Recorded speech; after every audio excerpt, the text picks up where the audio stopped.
Tired of manually copying data from websites into your Zoho CRM, wasting precious time that could be spent closing deals? In this 90-second tutorial, we'll show you how to automatically extract data from any website directly into your Zoho CRM, supercharging your efficiency.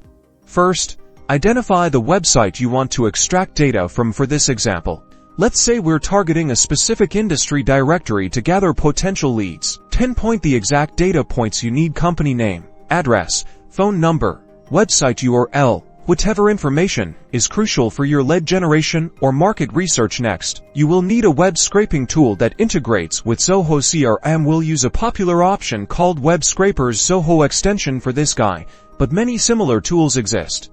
Install the extension. Once installed, open the web page you selected earlier. Right-click on the specific data you want to extract, like the company name. A context menu will appear. Select the Scrape Similar option or the equivalent command depending on your chosen tool. This instructs the extension to identify all similar data points on the page. Configure your extension with the specific field for your data points and map them to your desired Zoho CRM fields. This step ensures that the extracted data lands in the correct CRM fields. Now, run the scraper. The extension will automatically gather the data from the website based on your selections. Once the scraping is complete, the extension will prompt you to send the data to Zoho CRM. Confirm the data transfer, and voila, you've successfully extracted data from a website directly into your Zoho CRM, automating data entry, enriching your records, and streamlining your lead generation process. Now you can focus on converting those leads into loyal customers.